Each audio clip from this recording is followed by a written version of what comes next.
We are anonymous. We are legion. We do not forgive. We do not forget. Expect us.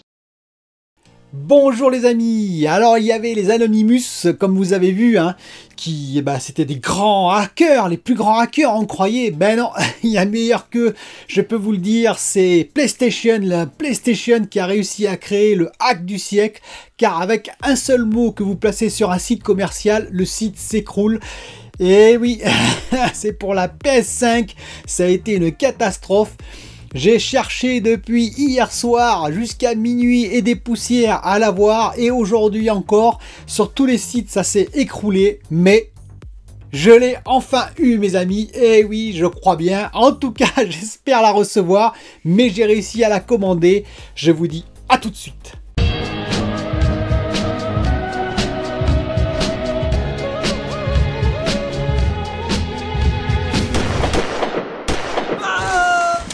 Alors oui mes amis, j'ai réussi enfin à commander la PS5, ça a été une vraie galère. Je tiens à remercier d'ailleurs ma femme en particulier qui m'a beaucoup aidé côté téléphone en parallèle de moi sur le PC. Je tiens aussi à remercier Mathieu, un ami qui se reconnaîtra, qui m'a envoyé plein de messages en parallèle, ainsi que ma fille Solène de Lyon. Bref, on était toute une équipe, hein. Mais ça a été excessivement difficile. Alors j'ai beau avoir la fibre, j'en parlerai d'ailleurs après, mais la fibre dans un, on va dire, dans un milieu rural, un peu plus rural en tout cas, et pas citadin, visiblement, le temps que ça arrive jusqu'au site marchand, c'était tout bloqué. Donc voilà, bon, ça a été une grosse galère.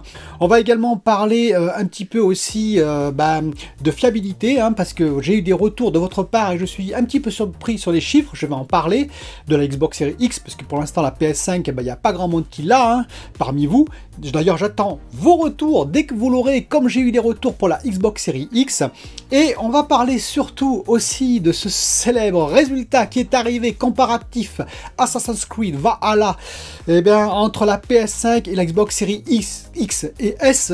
Alors plutôt X, hein, on va s'intéresser à la Xbox Series X. Et oui, de Digital Foundry, ce ne sont pas les seuls, mais bien entendu il y a certains abonnés qui m'ont repris, qui m'ont dit alors un petit mea culpa. Eh bien non, je vais expliquer pourquoi. Je fais souvent des mea culpa parce que je fais souvent des petites erreurs, mais là je ne crois pas, on en parle tout de suite.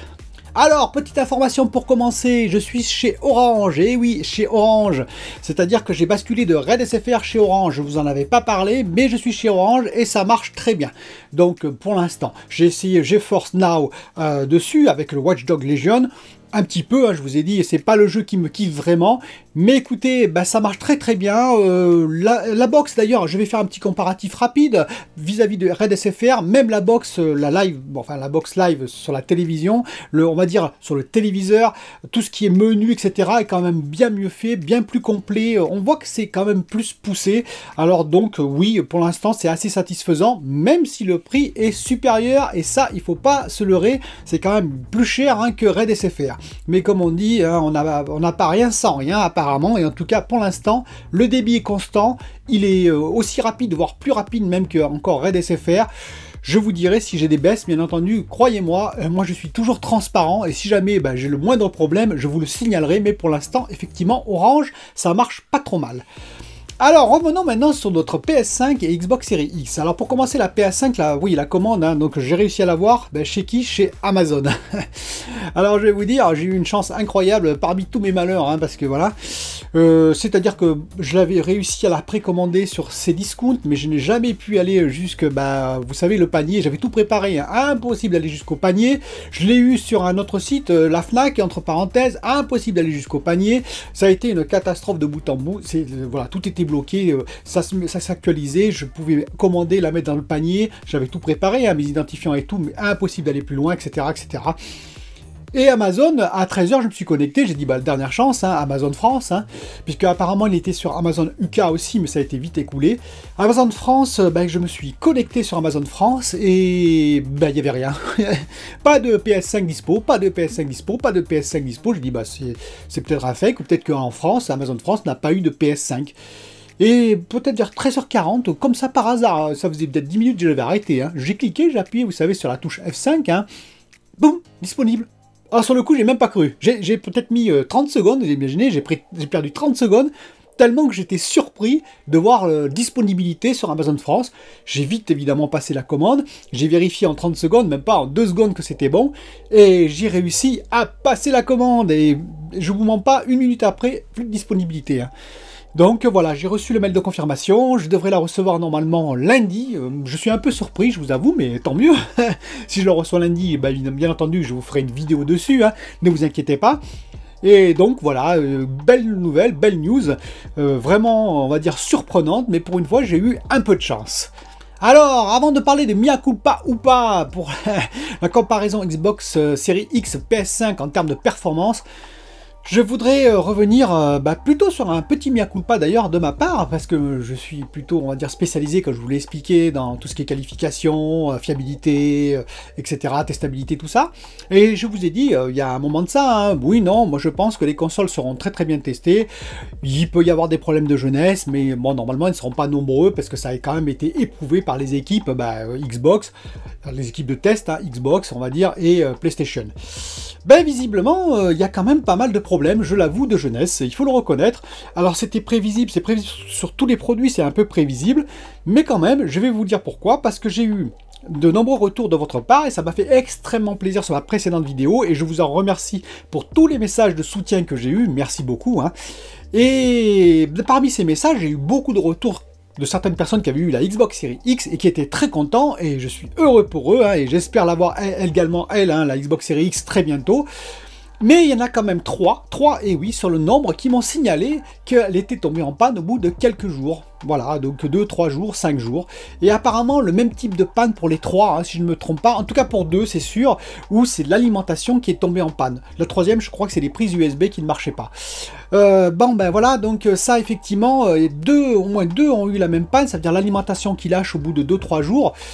Sur quoi? Sur 100-150 retours de la Xbox Series X sur mon, donc sur ma chaîne YouTube, hein, sur cette vidéo-là, ça fait quand même beaucoup, hein, je reconnais que ça fait quand même beaucoup. Quand je dis que, voilà, 1000 ppm de, bon, on va dire, donc ça veut dire 1000 consoles qui peuvent être mauvaises sur 1 million de fabriquées, hein, ça s'appelle les ppm, bon, c'est un chiffre normal, ça fait une console sur 1000, bon, c'est pas énorme, c'est beaucoup, mais enfin bon, c'est acceptable.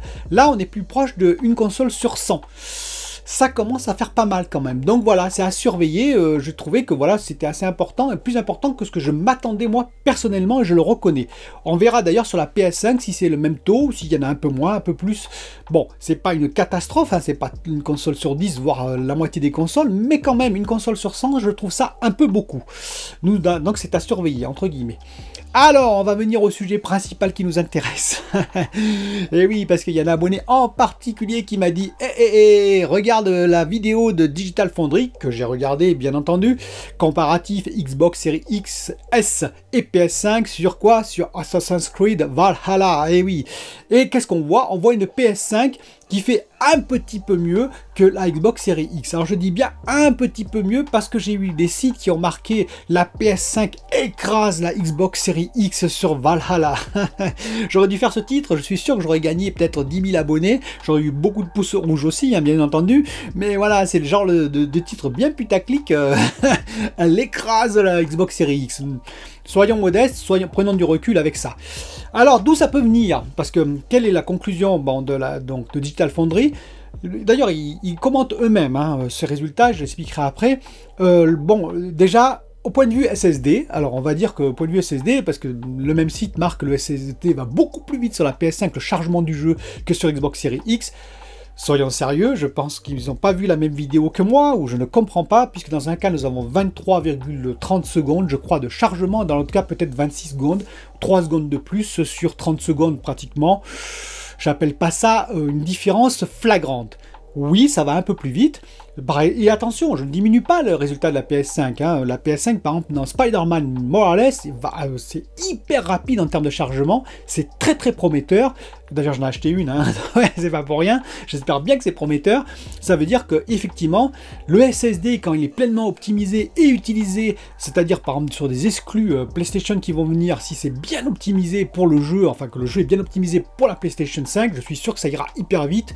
Spider-Man Morales l'a prouvé. Par contre, Assassin's Creed Valhalla de Ubisoft, en termes d'optimisation, je vous ai déjà expliqué, c'est pas le top du top, et on le voit bien dans les chargements d'ailleurs, c'est pas non plus fulgurant, et la différence entre les deux, entre la Xbox Series X, honnêtement, et la PS5, non, on peut pas appeler ça une très grande différence, ni d'ailleurs avec la S. Alors là aussi, où il y a une différence, c'est avec en termes de FPS. Donc déjà j'ai été surpris, effectivement pour la Xbox Series X, je précise, j'ai été surpris parce que j'avais entendu parler de 4K 60 FPS, mais 4K natif.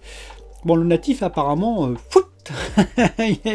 Allez, on le jette à la poubelle, hein, voilà, donc va savoir pourquoi, est-ce qu'ils n'ont pas pu optimiser jusqu'au bout, est-ce que, bah, je sais pas, je ne comprends pas. Alors, peut-être que j'avais mal compris, hein, honnêtement, hein, peut-être que Ubisoft n'a jamais dit natif, j'avais compris ça, moi, personnellement, pour la Xbox Series X, je me suis peut-être trompé, hein, vous pouvez, n'hésitez pas à me le dire dans les commentaires, mais en tout cas, ce n'est pas du natif, hein, on le voit bien, voilà, donc c'est de l'upscaling dans les deux cas, c'est-à-dire côté PlayStation, mais aussi côté Xbox Series X. Et d'ailleurs, Digital Foundry note que des fois, on a des baisses en termes de, on va dire, de nombre de résolution, on va dire, sur la Xbox Series X qui sont un peu plus importantes même que la PS5, c'est-à-dire qu'on baisserait en dessous de ce que peut faire la PS5. Je crois que c'était 1440 pour la P1, pour la PS5, donc au minimum, qui a pris upscalé en 4K, bien entendu, sur l'écran, hein, et que même ça serait descendu en dessous, un petit peu en dessous, à certaines scènes, à certains moments, sur la Xbox Series X.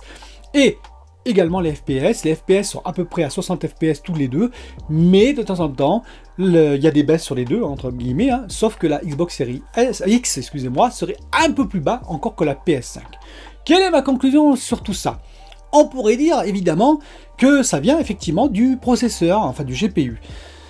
Alors j'ai certains qui vont commencer à froncer des sourcils, mais moi je prends toutes les hypothèses, sauf que je n'y crois pas bien entendu à celle-ci, mais je vais quand même expliquer.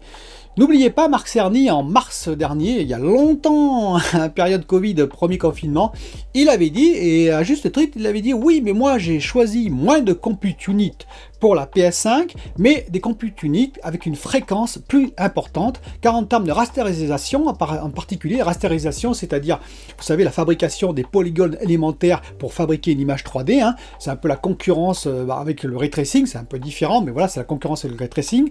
Eh bien, en termes de rasterisation, nous sommes plus efficaces si nous sommes rapides en fréquence que si nous avons beaucoup de compute unit.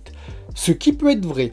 Entre parenthèses, je vais faire un parallèle. Alors évidemment, ce n'est pas la même architecture, d'ailleurs pas le même design, pas le même fabricant, entre la RTX 3080 Nvidia, je vous rappelle, architecture Ampère, et le RDNA 2, architecture AMD avec la RX 6800 XT par exemple, où on voit qu'on a été très surpris, tous d'ailleurs, parce que la RX 6800 XT, qui est moins cher, hein, entre guillemets, que la RTX 3080. Enfin, on en reparlera, hein, parce que pour le prix, j'ai vu des petites choses pas très, on va dire, pas très sympathiques sur AMD non plus, mais bref, ce sera sur notre vidéo.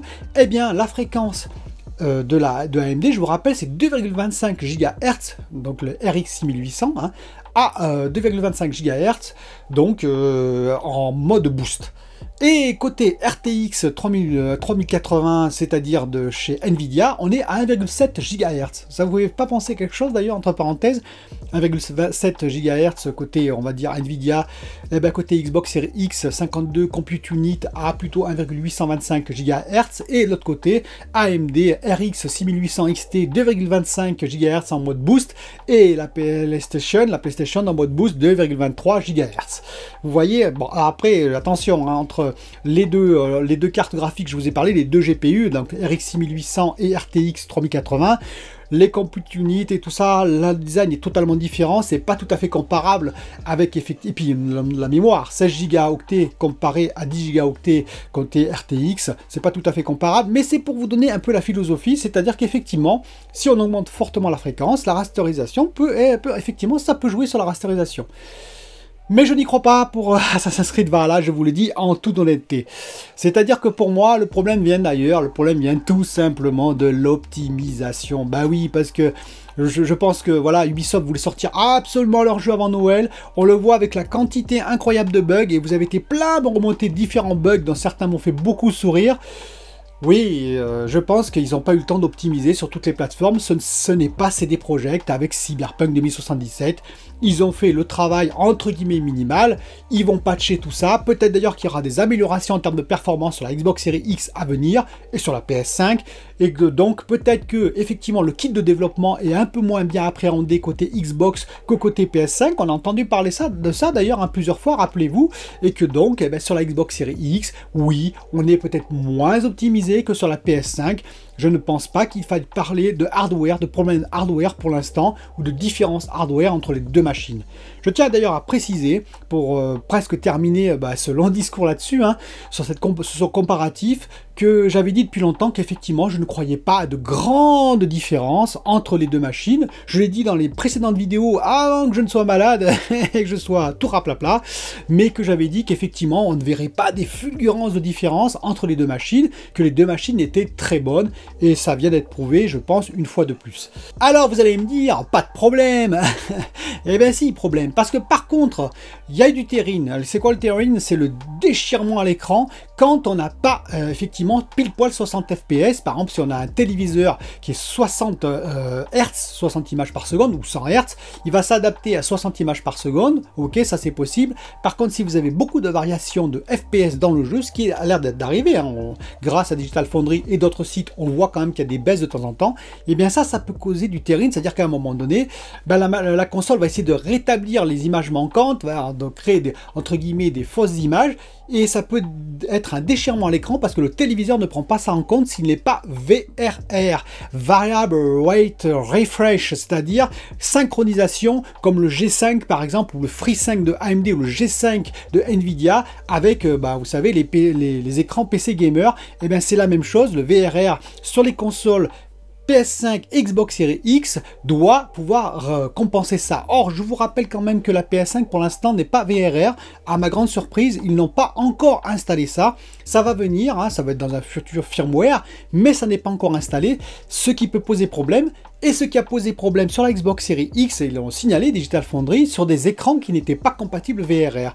Et c'est plutôt ça que je vais indiquer dans cette vidéo, c'est-à-dire que si vous voulez acheter un nouvel écran, pensez vraiment apparemment à prendre on va dire le système VRR, pas forcément HDMI 2.1, c'est également, il y a des VRR, enfin on va dire l'adaptabilité VRR existe sur certains téléviseurs qui sont même en HDMI 2.0, c'est pas forcément lié à la 2.1, même si vous avez la 2.1, vous aurez normalement le VRR, parce que c'est intégré, mais si vous avez que du 2.0 en HDMI, vous pouvez avoir le VRR dans le téléviseur quand même, comme le ALM, d'ailleurs entre parenthèses, c'est le Low Latency Mode qui permet automatiquement de basculer votre téléviseur s'il est connecté à une console comme la PS5 ou la Xbox Series X, en mode, on va dire, ultra rapide, tout les temps de latence, les calculs, vous savez, tout ce qui est dit intelligent, les calculs, les IA des téléviseurs sont, on va dire, coupés, parce qu'effectivement, ça prend beaucoup de temps pour essayer d'améliorer l'image, entre guillemets, des fois c'est d'ailleurs catastrophique, ça dépend des téléviseurs,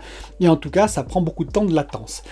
Donc le VRR c'est très important et je vous le dis pour les futurs téléviseurs que vous achèterez, ça c'est l'essentiel parce qu'apparemment ces consoles sont sensibles à ça. En particulier elles ont quand elles font on va dire du FPS variable, ce qui était beaucoup moins le cas apparemment sur les anciennes générations, parce qu'on peut appeler maintenant ancienne génération, la PS4, la PS4 Pro, la Xbox One et la Xbox One X. Donc c'est surtout ça qui m'inquiète, je vous l'avoue franchement. Sur des téléviseurs, par exemple, moi j'ai un vieux téléviseur Bravia Sony qui date de, qui a 12 ans, qui possède absolument pas le VRR, qui est en HDMI 1.4, vous imaginez. Je sais pas ce que ça va me donner avec ma super PS5 que je vais recevoir normalement lundi. Je vous dirai, vous inquiétez pas, bien entendu, ce que ça va donner. Voilà, donc je vais faire d'autres vidéos bientôt, vous verrez, très intéressantes. Je vais parler également, on va dire, de qualité de jeu versus qualité de série. Vous allez me dire c'est quoi, vous verrez, puisque je vous rappelle quand même que je suis écrivain en parallèle, et on m'a demandé de donner mon ressenti un petit peu sur les jeux, comment faire un bon jeu, etc. Comment vis-à-vis même d'une série, vous verrez. Je pense que ce sera intéressant, c'est un petit hors série. Je prépare également bientôt les 10 000 abonnés. Je réfléchis un peu à ce que je pourrais faire, alors désolé, il n'y aura pas de Xbox ou de PS PS5 offert gratuitement. Je n'ai pas encore les moyens astronomiques de certains youtubeurs. Déjà, et puis en plus j'ai du mal déjà à m'en procurer moi-même, hein, vous imaginez. Voilà, et puis je vais parler bien entendu de RTX et surtout de RX, AMD, tout ça qui sont arrivés. Enfin bref, presque. En tout cas, je vous remercie pour votre fidélité et je vous dis à bientôt pour une autre vidéo.